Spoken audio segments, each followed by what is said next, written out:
Podium Podcast. Lo mejor está por escuchar. Hola Laura, ¿qué tal? ¿Cómo vas?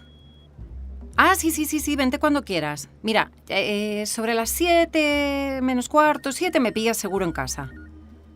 Que sí, Laura, te lo dije en serio completamente, ¿eh? Si es que el favor me lo haces tú a mí, llevándote toda esa ropa que al final no tengo dónde ponerla. Si es que me voy a tener que mudar y además que no me veo bien ya con nada de eso. Así que sí, muchísimas gracias.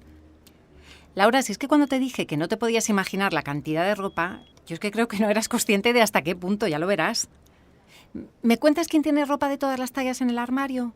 Bueno, pues lo que oyes, desde la 36 hasta la 46, Laura. ¿A ti te parece eso normal? Pues claro, si es que es inasumible, por mucho que ordeno, organizo. Bueno, pues llega un punto que todo es un caos, acaba toda la ropa revuelta y encima ropa que no me pongo jamás. Así que venga. Y bueno, y luego están los por si acasos, que mi casa es un por si acaso entera, vamos, toda ella. Así que necesito empezar a ver qué hago con esto, Laura, porque tengo dos opciones. O me despido de algunas cosas o me mudo, por lo menos a un loft o a una nave industrial. Una de dos.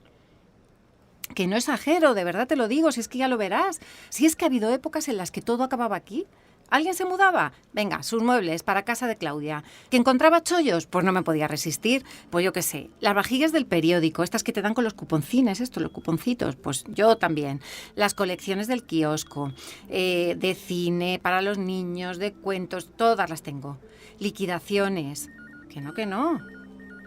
¿Un artículo, dices? Ah, pues sí, mándamelo, que eso no ocupa espacio, por lo menos. 5 consejos para ser minimalista en tu vida. Cómo iniciarse en un estilo de vida sencillo y ordenado mediante el autoconocimiento y un desapego emocional hacia las cosas. Mañana empiezo. Temporada 7. Episodio 8. Minimalismo psicológico. Simplificar como forma de vida. 3 conceptos clave: simplicidad, claridad y eficiencia. E intentar borrar de tu vida todo aquello a lo que sientes un exceso de apego que te lleva incluso a ese miedo a la pérdida, y sobre todo a todo aquello que te lleva más tiempo de la cuenta, por ejemplo, intentar limpiar, colocar o cuidar. Realmente el minimalismo en lo material es una vida donde existe lo mínimo necesario para poder vivir.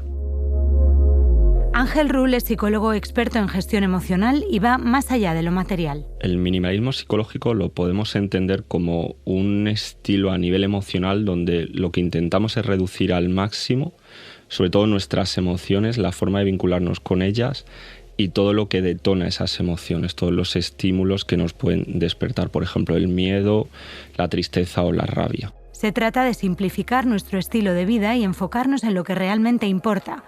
¿Cómo identificamos que necesitamos aplicar el minimalismo a nuestra vida? Sobre todo cuando empezamos a tener mucho ruido mental, cuando no vemos con claridad lo que nos pasa, cuando no entendemos bien a los otros, cuando aparecen las manías que se convierten en obsesiones, cuando al tratar de gestionar algo lo que sentimos es malestar y que algo se nos escapa, es cuando ahí realmente sabemos que tenemos que irnos más hacia el minimalismo emocional.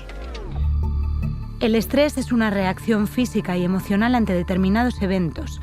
Aparece cuando sentimos una sobrecarga a la que no podemos hacer frente con los recursos con los que habitualmente contamos. Cada emoción responde a un estímulo que es en el que esa emoción funciona de forma adecuada.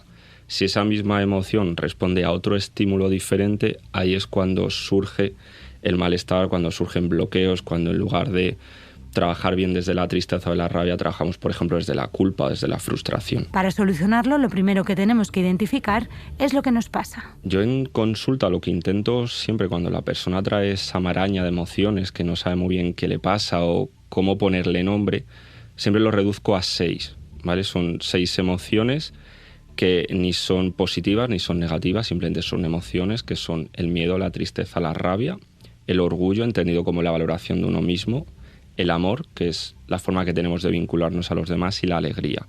A partir de esas 6 emociones básicas surgen todas las demás.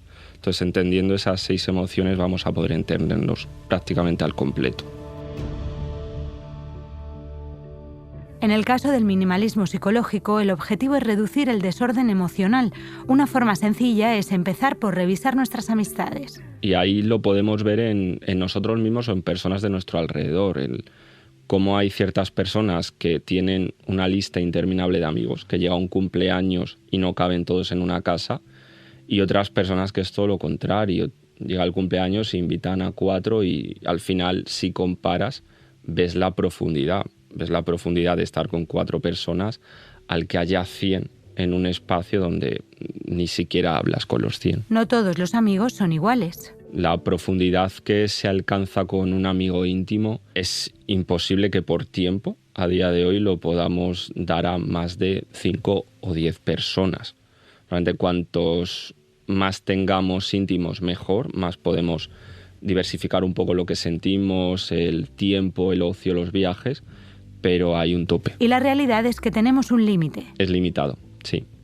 Sobre todo la profundidad, porque es verdad que el amor en las relaciones de pareja lo entendemos como que solo podemos querer a una persona. Realmente no es así, podemos querer a muchísimas. Lo que pasa es que no estamos preparados como sociedad, pero para que haya una profundidad sí que hay un límite. ¿Se puede aplicar la lógica del consumismo a la forma que tenemos de relacionarnos?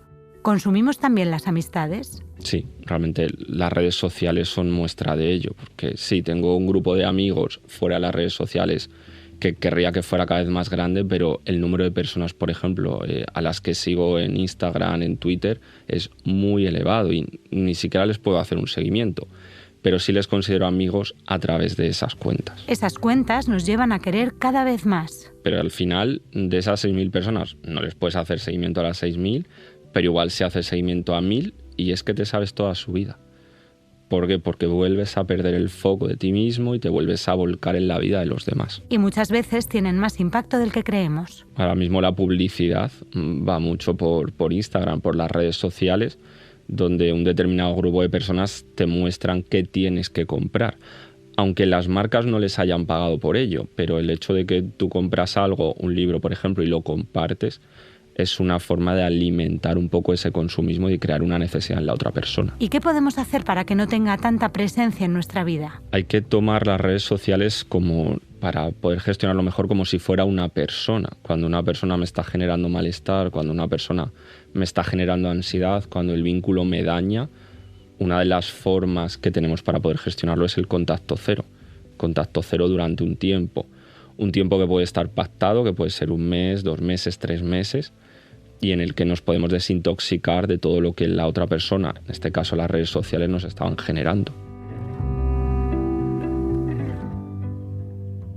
A veces minimalismo es simplemente saber decir que no a planes. Sí, realmente el poder perdernos cosas, el poder decir que no a una fiesta, o no solo el decir que no, es que no puedes, es que a veces tienes otras cosas y el saber hacer todo eso es una forma de minimalismo. Pero no es fácil. Al principio nos muestra una imagen negativa, que es donde ahí tenemos que escuchar qué nos pasa, si nos sentimos culpables, si no nos sentimos válidos o si sentimos que vamos a perder a esas personas, pero en el momento en el que sanamos esa parte, sí que nos convertimos en personas asertivas de las que estamos muy orgullosos. También podemos aplicar el minimalismo a nuestra forma de trabajar. Sobre todo en la sencillez de las tareas, el saber enfocarnos en lo que estamos haciendo, en tener una lista y hasta que no acaba una cosa, no pasar a la siguiente.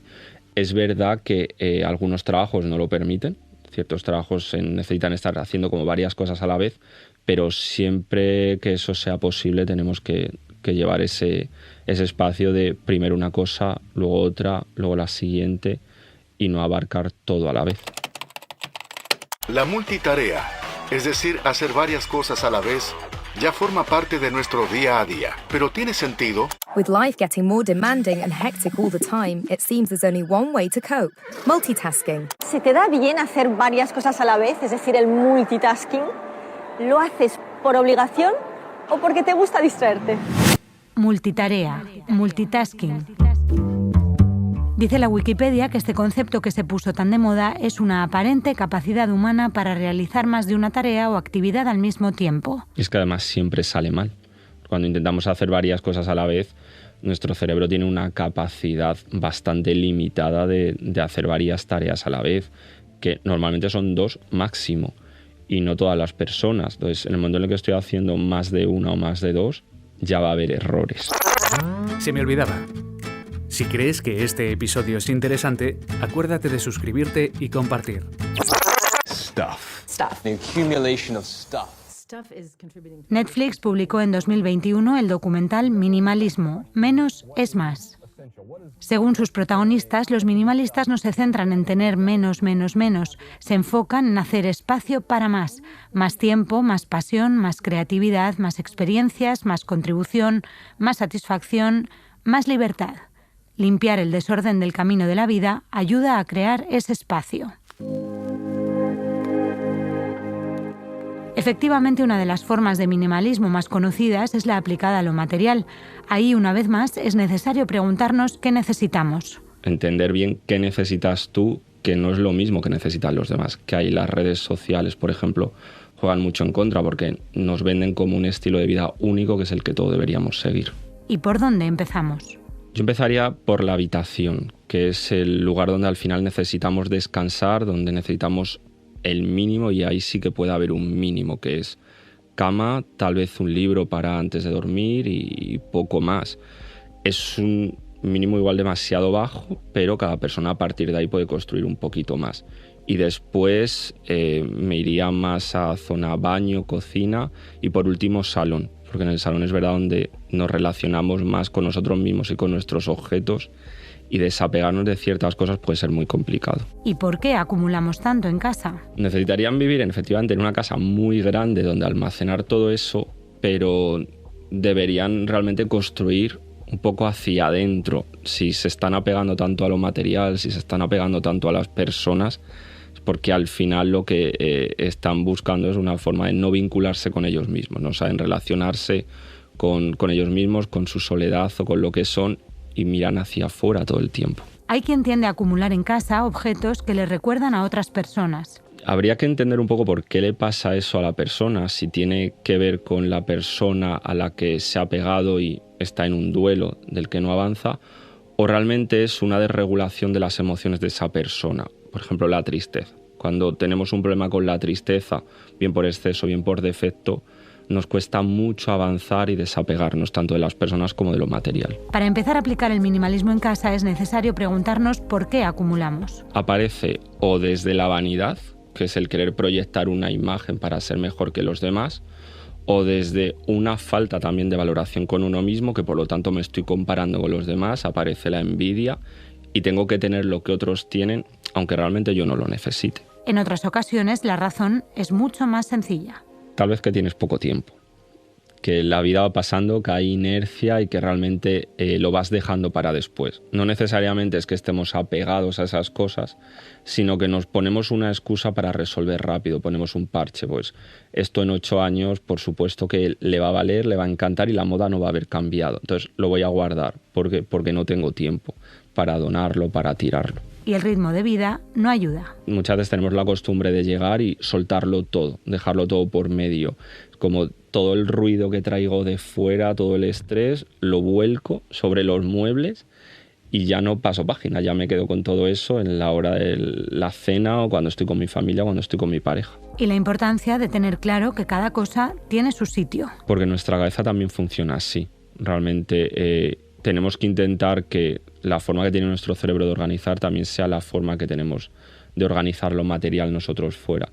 Igual que el cerebro separa ideas, recuerdos, conceptos, sobre todo en base a las emociones, nosotros también deberíamos hacer eso en nuestra casa. Porque el caos puede afectarnos hasta psicológicamente. Sobre todo a la hora de generarnos ansiedad, de generarnos estrés. Realmente lo primero que sentimos es un mayor nivel de activación si no hay orden, un mayor nivel de ruido en nuestra cabeza, pensamientos más acelerados o incluso el extremo, el que los pensamientos se bloquean para que no pensemos y no nos genere todo ese ruido.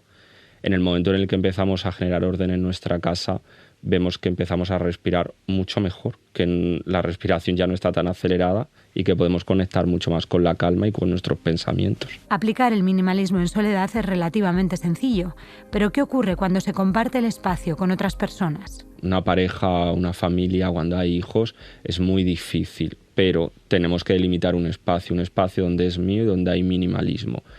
Es verdad que la utopía de que cada uno tenga su habitación o un despacho no es fácil, al final no vivimos en casas gigantes, pero sí podemos tener un espacio de una habitación que sea nuestro, donde nos puedan respetar y donde si en un momento determinado estamos muy sobrecargados podamos irnos ahí, que nadie nos moleste. Y en eso las necesidades son muy personales. Pero ahí sí que es verdad que cada persona tiene que moverse en los tonos o en la estética que a él le genere mayor bienestar. Hay gente que el blanco, todo blanco, muebles blancos, paredes blancas, le llega a generar estrés, les llega a generar como una sensación de vacío, y otras personas les pasa pues con colores muy vivos, calles donde emocionalmente se encuentran muy activos y necesitan bajar la intensidad. Pero sí, cada persona tiene una forma de vincularse con la estética.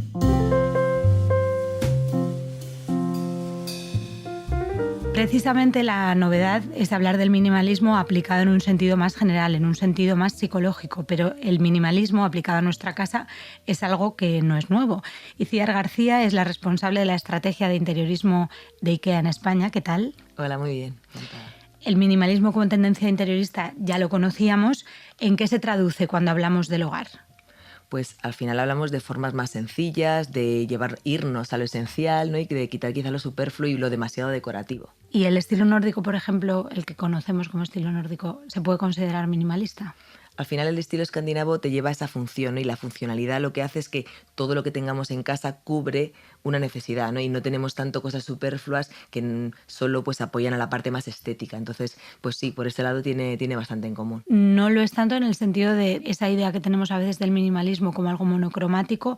¿Qué papel juegan los colores en ese sentido? Al final, conseguir una paleta más esencial, que coordinen entre ellos de máximo 3 colores, pues nos va a ayudar a que realmente pues calmemos el espacio, que al final es un poco la idea, ¿no? No esperamos lo que dices tú, no es espacio súper aséptico quizá y súper vacío, sino un espacio pues más sencillo y más calmado, que nos ayude pues a relajarnos y a tener esa paleta básica para luego pues crear esas actividades o disfrutar del hogar de otra manera. Que no es necesariamente blanco y negro. No, pueden ser pues tonos tierra, puede ser tonos... Yo creo que elegir una paleta de unos tonos y a partir de ahí pues construir sería un poco la base. Que es algo que hemos hablado en este espacio desde el inicio, esa necesidad de conocernos bien para aplicar esos gustos que tenemos personales a nuestra casa. Sí, al final lo bueno de una casa minimalista, ¿no? Si elegimos esta idea, es que pues no tenemos por qué renunciar a las cosas que nos gustan, no tenemos que renunciar a nuestros recuerdos, pero quizá pues no tenemos que tenerlos tanto a la vista, y lo que vamos a hacer es simplificar para poder pues ir sumando, ¿no? Esas otras cosas, que es esa parte más personal que nos interesa más y nos apetece más. En ese sentido se cumple uno de los principios del buen diseño. El buen diseño hace a un producto útil. ¿Hasta qué punto esto es un mantra, Nike? ¿Hasta qué punto es una prioridad? Para nosotros es imprescindible porque hablamos de diseño democrático cuando hablamos de productos que tienen un muy buen diseño, que son sostenibles, que cubren, por supuesto, una función y que tienen tanto un buen precio como una grandísima calidad. Entonces, es prioritario, ¿no? que cumplan todos esos principios. Uno de esos principios, la sostenibilidad, está muy relacionada con el minimalismo que comentábamos al principio, a ese nivel más filosófico, si quieres. ¿Cómo de importante es el tener en cuenta también eso a la hora de establecer cómo organizamos los espacios y qué utilizamos en casa, la sostenibilidad? Al final, cuando hablamos de un espacio minimalista y hablamos de que cubrimos lo esencial, de que quizás sigamos menos la tendencia, primero nos va a ayudar de tener cosas más atemporales. O sea, la durabilidad es una función básica dentro de la sostenibilidad. Por otro lado, creer en cosas, ¿no? que pues son más duraderas y que nos van a ayudar pues, a cubrir esas otras acciones que tengamos en casa, o que sean suficientemente per se el producto, ¿no? más sostenible, pues también. Entonces, yo creo que tanto la sostenibilidad como el minimalismo en sí es, bueno, hacen un buen tándem, ¿no? de trabajo. Al final, el tener una casa minimalista, yo creo que visualmente ya nos está situando en un lugar en el que estamos tomando conciencia de que a lo mejor no nos hace falta tanto, que con poco vivimos más organizados y a veces mejor incluso, y que quizá podemos extender eso a otros ámbitos, ¿no? de nuestra vida. Sí, por supuesto, sí. Al final todo eso, ¿no? O sea, al final el despojarte de cosas superfluas, bueno, pues yo creo que es un básico, ¿no? de la sostenibilidad. Pues Itziar García, muchísimas gracias por acompañarnos en este espacio. Un placer, muchísimas gracias a ti. Bueno, mamá, no sabes qué gusto. Es que Laura, ¿te acuerdas de mi amiga? Se acaba de mudar y necesitaba ropa y algunas cosas para la casa. Entonces le he dicho, no compres nada, vente a casa y llévate todo lo que quieras, todo lo que necesites, que esto parece un mercadillo, pero gratis. Y bueno, pues que ya ha empezado y me he vuelto loca, mami. Es que he llevado cosas a reciclar, a donar. Bueno, y fíjate, es más, es que tengo la sensación de que si me quedo con el 20% o el 10% de lo que tengo en casa, no me haría falta nada más. Tendría suficiente, mamá, para que veas. Pero si es que al final nos ponemos siempre las mismas 4 cosas, yo por lo menos, al final los vaqueros, el pantalón negro, 2 americanas y una camiseta, si es que no tienes más.